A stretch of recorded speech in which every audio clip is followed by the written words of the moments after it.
I think so. All right. All right. So we have Kimberly on the show. And yeah, Amy and I met Kim through, we were going on our travels actually, in the caravan. And we just got this message out of the blue from somebody who we saw was a sexologist in Armidale, New South Wales. And she was just curious about what it is we do. Are we local? And from there, we ended up just kind of hitting it off and realizing there's a really nice crossover of what we're, speaking about and our passions and her passions as well. And it actually happened perfectly at the right time because we really were feeling the need to explore this topic around sex and sexual shame and somatic work and things like that. So it was just absolutely perfect timing. So I want to welcome you onto the podcast. It's episode number 21. So welcome, Kim. Thank you. I'm so excited to be here. It was such a synchronicities of seeing you drive by and seeing your logo on the side of your car. And I thought, oh, I'm going to reach out and obviously see if you're local, because it's great to network with people that have similar passions. But yeah, I love where it's brought us today. Yeah, it's beautiful. It's beautiful. So just so the listeners can get a little bit of an idea about what it is that you actually do, can you give us a bit of an insight into your genius and your expertise? Yeah. So I'd start by saying, like, I have a background in midwifery. So I've worked with women for a lot of, I guess, my career. And through my own personal experiences, I think I came to the thread of sexuality and realized that it was such an area of growth for me. What I do now, so I'm a certified, it's lots of different ways of saying it. So I'm a certified somatic sex educator.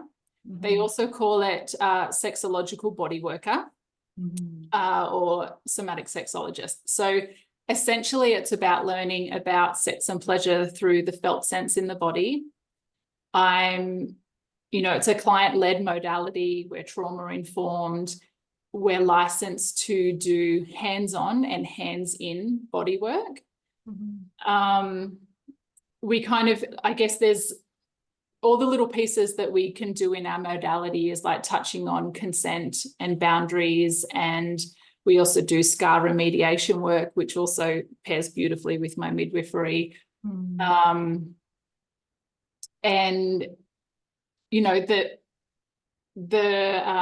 the modality, like the things that I find that we work with people around, like it just opens up so much around, releasing layers of our shame, opening up communication with others.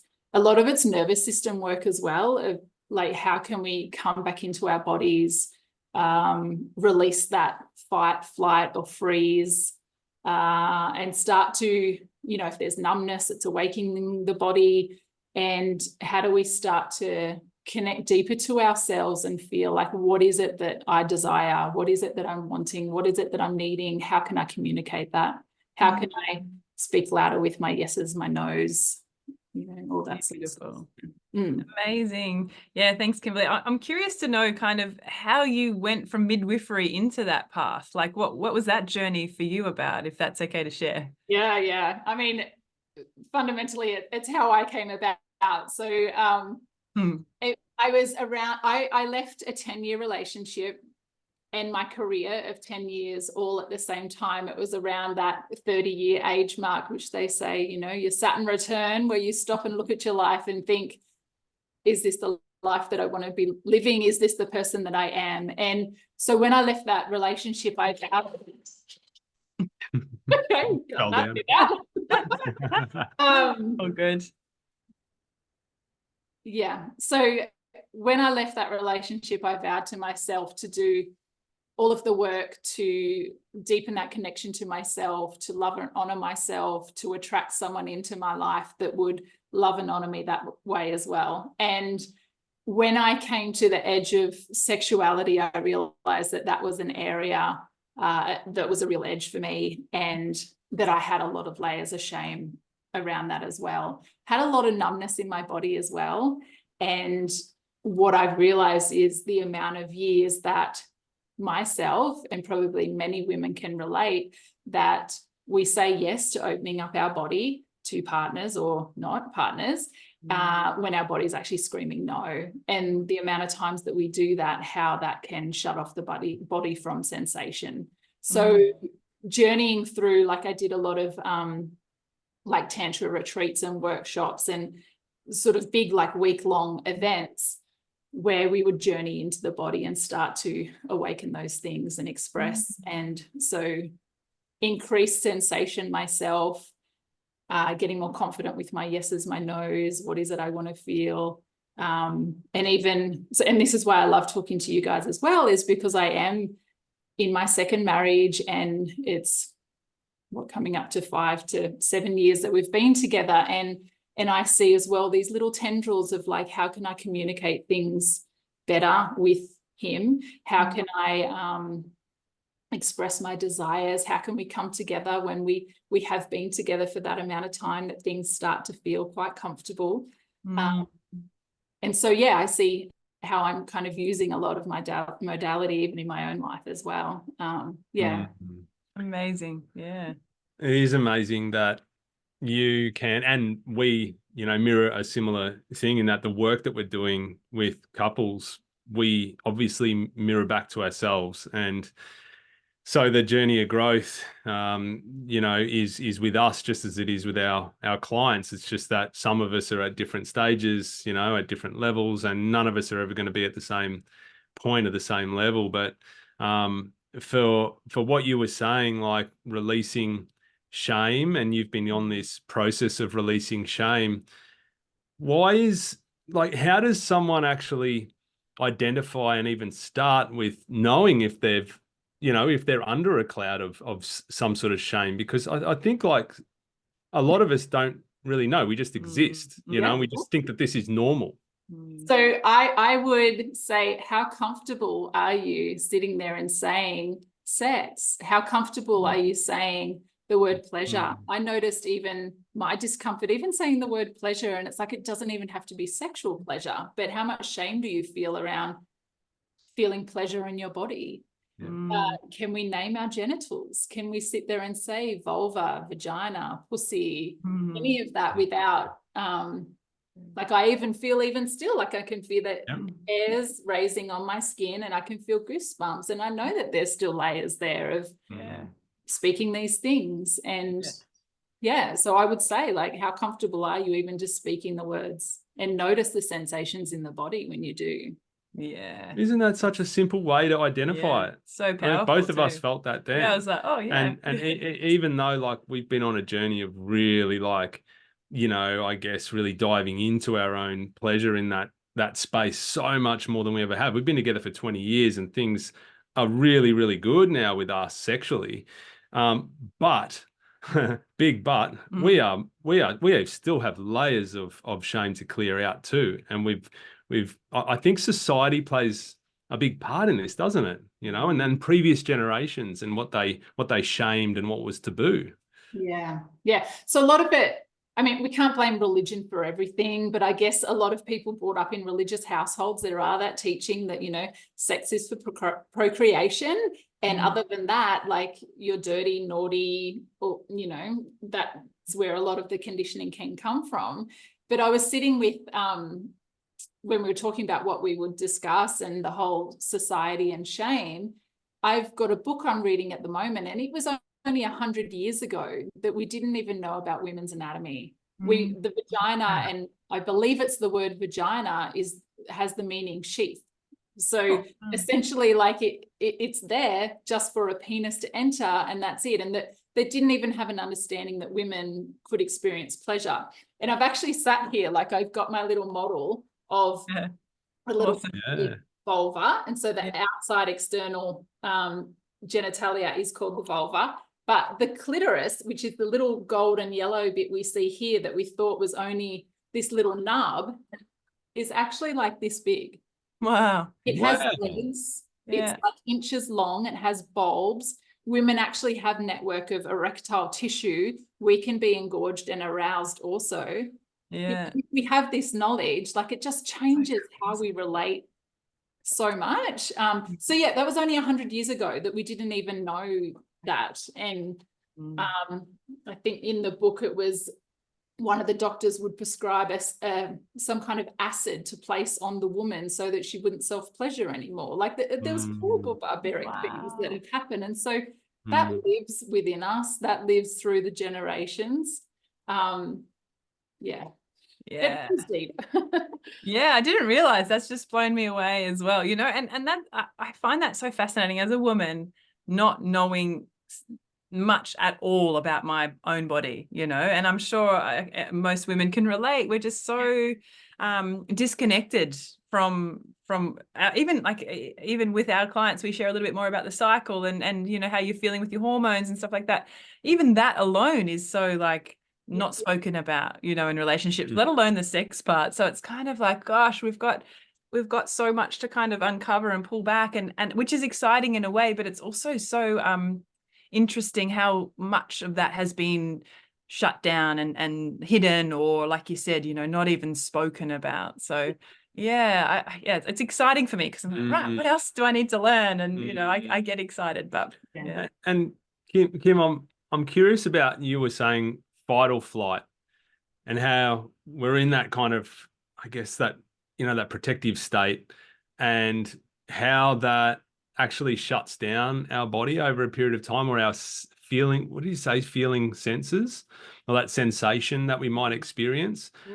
I totally think that is such a powerful thing to communicate, because so many of us are under a cloud of stress, and we've been like that. We've normalized that experience.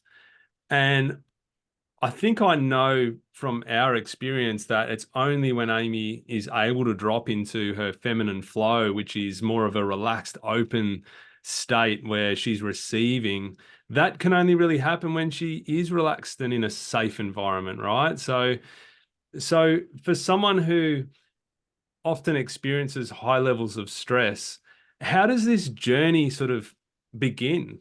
You know, what's some ways that we can kind of begin to open up to this whole realm? Obviously, you went to, you know, week-long Tantra retreats, but, you know, for the average person, like, how do we just start this process? Yeah, I mean, it can be minutes a day. And I guess if the person is identifying that they've got a high stress lifestyle, it's also choosing what of this are they willing to let go of, and what do they want to keep? You know, there's so much of our lifestyle that would benefit from just slowing down and just reframing and changing things the way we do things. But it could just be a 5 to 10 minute practice each day of just stopping and breathing and noticing in the body. So somatically, what connects us to the body is using our breath, using noise. So sighing on the exhale, movement, you know, the gentle movements of the body, and placement of awareness. So that can be like, if I quieten down right now, what sensations do I notice in my body? And someone might name, oh, I've got pain in the back, or there's sadness in my chest. But can we actually find it down and tune into, oh, that feels heavy. Oh, no, there's a tingling there. Like, can we really find the descriptive words to really come into it more and find that body and describe it with those words? Because that has us tuning more into it. There would even be, even in your day-to-day life, if you're out doing chores and you've just hopped in the car and putting the seatbelt on, just take a breath, you know, just taking a breath. What do I notice in my body? And just inviting that more into day-to-day. Yeah, that's so simple yet so powerful, because we don't do it, you know. We're always in our heads, right? We're busy in our heads up here, living like 90% of the time up here. We're like, oh, this is right, we've got this body as well. Like, you know, how do we integrate and find connection again to this body that we've disconnected from ultimately? So that's beautiful, simple practice of taking a breath, tuning in and checking in. Yeah, I like that. Yeah. Right. You know, we spoke a little bit about safety before, and you know, you were saying that sometimes women say yes when their body is kind of saying no, and that repeated over time, it can be kind of damaging. I guess it's related also that men, they're in their head a lot, you know, but then when they they see their partner maybe in the kitchen and they get this instant arousal sort of thing. It's the one thing that drops into their body, but it's probably not their whole body. It's just in their genitalia area. I know for me, like I can just drop into some sort of like sexual desire within about 30 seconds. And then that might in the past have led to some form of impulsiveness or neediness in order to get the outcome. And, you know, like that dynamic in a relationship, I wonder if we could just pull that apart a little bit, because I think that's really important in that sometimes she feels like she needs to fulfill his desire, but she may not be receiving what she needs in order to give that, if that makes sense. Yeah. Yeah, I love that. The biggest step there is like taking responsibility for your own pleasure and arousal. Just because you're feeling arousal in your body, witnessing your partner, doesn't mean that it has to be put onto her. Nothing stopping you from walking away and actually doing some beautiful self-pleasure ritual yourself and doing what you want to do with that arousal, but putting it on her when she's not open and ready to receive. So I would say taking responsibility, getting your own self-pleasure practice. And even for the woman, start connecting to your own body and start, you know, even that a 10 or 15 minute practice each day of connecting to your body, down regulating. If you know that you want to connect with your partner that night, starting to take the steps during the day of like, how do I come more into my body? How do I slow down and come into my flow? And it's communicating as well. Like if he comes to her and says like, I'm feeling this arousal, this is what I'm wanting. Like there's a communication piece around that. Like I find even with my partner, I will say, okay, let me know, what is this providing for you? Like, are you wanting release? Are you wanting to feel orgasmic energy? Are you wanting to connect and just touch my body or have me touch yours? Is it you just want to stay close and talk? Like, what does this look like? And when I have that framework broken down, I can like say to him, okay, if it's providing this for you, then I'm willing to do this and this, but I don't want you to penetrate me. And I'm going to segue to that because we have this whole, we all believe that sex is this penis in vagina sex. We need to throw that away, break it apart and say that, all right, sex is us making out on the couch. Sex is us touching each other and fondling. Sex is us doing all these other stuff. Like, can we just call it intimacy, sex, throw it all in that container? So then there's not this huge focus on just penetration. And also taking away the foreplay. Like, can this all just be an act of connection with one another? Right? So for a woman to feel safe to open her body, she needs her heart to be open first. So if a man is wanting to connect with her, it's like, how many times can you penetrate her heart in a day before wanting to penetrate her body? And also don't just work on penetrating her heart so you can penetrate the body, because she will know that. Yes. But like, it's really breaking it apart and having this open communication and, okay, well, I can agree to that. I know that my body's willing to do this and this, and I want to connect to you and love you, and, you know, but this is a no. And sometimes, like you spoke to this, you know, the fight and flight and women feeling that freeze. Sometimes there might be a period of time where she just has to say her no. She just has to practice her no for months.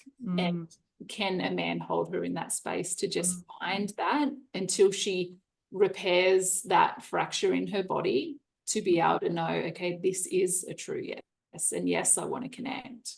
Sometimes it's like it's repairing that relationship with your own body when you've overridden them and gaining that trust back in your own body first. Yeah, for sure. And I feel like that's such a issue with a lot of our clients that we work with, is that real difference between, you know, intimacy and sex, you know, and they just like like penetration, you know, because they just think it's all the same thing. Like, oh, well, that must lead to that penetration. But I think that's what we're trying to teach them more of, finding that safety within each other of it's okay just to cuddle and kiss on the couch, and that could be all it is. And and being able to say no, because I think that's where, like you said, the woman feels like it's like a duty or an act of service that they have to just, I've got to just do this. So we try and share a lot of that as well with our clients too. But it's nice that you brought that up, where we can just throw that out the window for now and just focus on connecting in a physical way, but doesn't have to lead to intercourse. Yeah. And I would also say, like, taking the goal of orgasm. Because when you can take that goal away and actually just be there in the sensation and the pleasure and in the moment, which may lead to an authentic orgasm, but when you're chasing it, Of course. yeah, it changes things. And with yourself, like when you're self-pleasuring yourself, if you're just doing it to chase that end goal, you miss out on so much in between. Of course. Isn't that so true? It's so true. And that has changed our dynamic, like sexually between the two of us, is that it's more the presence in the now and the slowing down and the breathing and really just being in that moment. With our body. I think with our body. Yeah, yeah. exactly. Yeah. Yeah. And it's just, it's like a parallel in life, I think, as well. You know, we become so outcome focused. We become so focused on the future and how the future is going to bring me happiness. And we're just missing all these golden opportunities to sink in the present. And it's short-term gratification. It's like, well, I want this and I want to feel this right now. Like they also say, like, it's like junk food diet. Like if you're just going for the orgasm all the time, rather than what is nourishing to the body and connective and really nurturing like the body and the nervous system. So I got to say, it's quite a big shift, like for women, but I guess from my point of view, just representing the men, really, really difficult for guys to break the cycle that they've been in ever since they got given this amazing tool that they can just use whenever they want. And I mean that, like, just even in masturbation, you know, and as a teenager. And it's shameful, it's to be hidden, so therefore I need to get to this point of ejaculation as fast as I can. Before mum comes in and be quiet and be tense and be rigid and all of that stuff too. So that experience repeated over and over again. And I hear you speaking to the male version, but I think a lot of women out there can relate too. Yes. Interesting. From teens and that track of like hard, fast friction and the tensing and the holding, like I think many of us have that pattern of and there's no shame in that when you go and turn to that and, you know, enjoy it, celebrate it, but know that there is this other way. And the more you start exploring these other parts of your body and the slowing down, the more you'll increase your capacity to feel pleasure as well. So, exactly. So hopefully the listeners out there are kind of just, you know, I think sometimes it's a big concept for a lot of people because it is quite like we've been on this journey for a little while ourselves. So it is quite a big step, but I feel like there's just little pieces of gold that we can just kind of take from there. And whether or not you act on them right now, I just feel like the listeners can really just sit with this for a little while to process what we're saying, because I think it makes such a massive difference in your own body and your own self and knowing what is good and what's not good and what you enjoy and what you don't, but then also obviously in a relationship and that connection it brings. So it's so important. I love that. So a lot of couples that we work with, they're sitting in this space of comfort and I would say staleness, you know, comes to mind. It's almost like you got this stalemate energy between you. You're kind of like probably more buddies, you know, but you still love each other. And I would say that a lot of them are calling out for spontaneity, for adventure, for pleasure again. And actually, I would say that some are using exits like pornography and other, you know, stimulus to get that outcome, that feeling, right? To sort of fulfill that void. But I guess from your perspective, what would be the first step in bringing more sexual connectedness together and actually kind of approaching this topic for someone who's been together for a long time? Yeah, it's a really tricky one. And there's a beautiful book written by Esther Perel, The Mating in Captivity, because she talks about in relationship, we look for comfort and we want connection and you want the security. But once you've got that, the sexual aliveness starts to fade. So how do we bring that into relationship? And it would be things like still have your own hobbies and spending a bit of time apart. And if you are planning a date night, like get ready in separate houses or rooms or whatever, and just bring this pulling apart a little bit more, so there is that pulling back together. And I'm not sure how that flows through your work as well, because with a partner, I mean, you want to create safety and you want to create this really loving container and be coming together, but how can we create a little bit of this sexual friction between us as well? And whether it's like we're not allowed to touch each other for a week, I'm not sure if that you know, does bring that pulling back together, or maybe we can't touch ourselves for a week, and that creates that sexual excitement and friction back in. Like I know we talked about how do we communicate needs and desires to someone. There's a beautiful little game that was created by Betty Dobson, and it's called the 3-minute game. You can look it up online. There's a YouTube clip there for it as well. And it talks about the wheel of consent and how for someone to receive, that there has to be a giver, and we get really clear on who's the pleasure for. And by playing that game, you can set a timer, you can practice asking, I would like you to do this. The person can say no, they can renegotiate, and it gives this framework and this really, I guess, comfortable setting to start playing around with like a little bit of excitement and a little bit of, oh, I'm going to ask for something maybe a little bit edgy that I wouldn't normally ask for. And it has the framework of the 3 minutes, and practicing that might bring in a little bit of That sounds so good in terms of just giving permission for both partners to just kind of open up about this. And this is for me, like, it's so clear about, you know, when we're relating sexually, sometimes we don't stop and go, well, actually, who is this for? Because if this is for me, I'm going to tell you how I would like you to do that to me. But if it's for you, then I will allow you to, you know, explore my body how you would like, and knowing that I would speak up if you reach an edge that's like, that's hurting, or stop there, please. Like, it's this permission piece in knowing that, yes, take pleasure from my body, or no, that's a no there. It just gives this little playful like lightness to start practicing that. I love that. You know, like, I mean, it seems silly, but my analogy, but you know, like we know what we like to eat, right? Like, I know that you don't like your eggs that way and I like my eggs this way, and I would never give you your eggs that way, but you know what I mean? Like, we know that. Obviously it's different with our bodies and our sex, but we don't know what we like in our body, you know, like I don't like you touching there, I do like you. I think we need to learn that again, you know, a little bit more, so we're able to express that and speak that, because I think there is also a block with not even knowing that, like, you know, but I feel like that would be such a nice little way, what you just shared, that 3-minute game of actually exploring that. Like, why can't we try this and see if that does feel good, if it doesn't? And I love that. I would also say too, though, like, when she tells you all the things she likes, don't just get a notepad out and write it all down, because it depends how she's feeling that day and what day of her cycle she's in, and you know, it can change. It can change.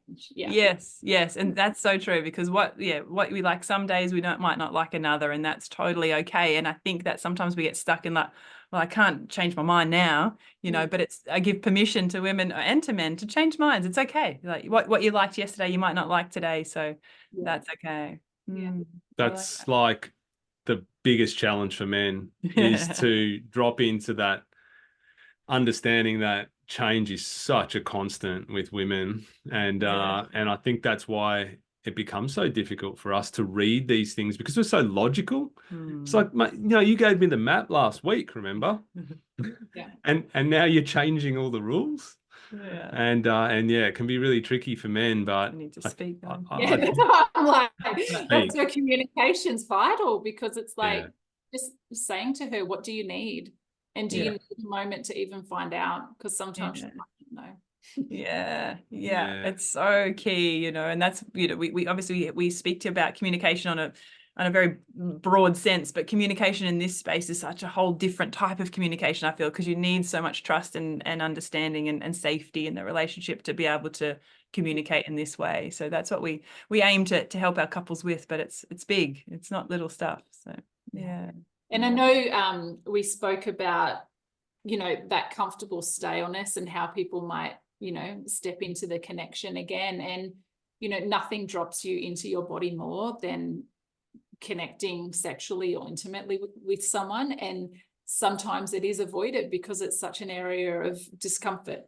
Like I know as an embodiment practice, if I go and sit with my partner and I'm breathing into my body, it's such a space of like, all right, I'm feeling the sadness coming up now, and I'm feeling the this and the that. And sometimes it's just holding that container and holding that presence for, the feminine to unravel and be seen and express everything before you then can go into connection. Or so there can be this pulling back of like, oh, but I don't want to be seen, and oh, it's feeling so uncomfortable. But it's also this commitment of like, am I committed to connecting to myself, and am I committed to connecting to my partner? So beautiful. I think it just gets to this tipping point where it's like, I can either dwell in this staleness, or that comfortable nature of what that is, that bubble wrapped, scenario. Does it get to that point where I can't tolerate this anymore, which then ignites courage? It ignites that courageous sort of speaking up about, hey, let's just, open up this conversation about what you like. Like, what do you like? Because we're just assuming half the time that, oh, I think you like this because we've been doing this for 10 years. Yeah.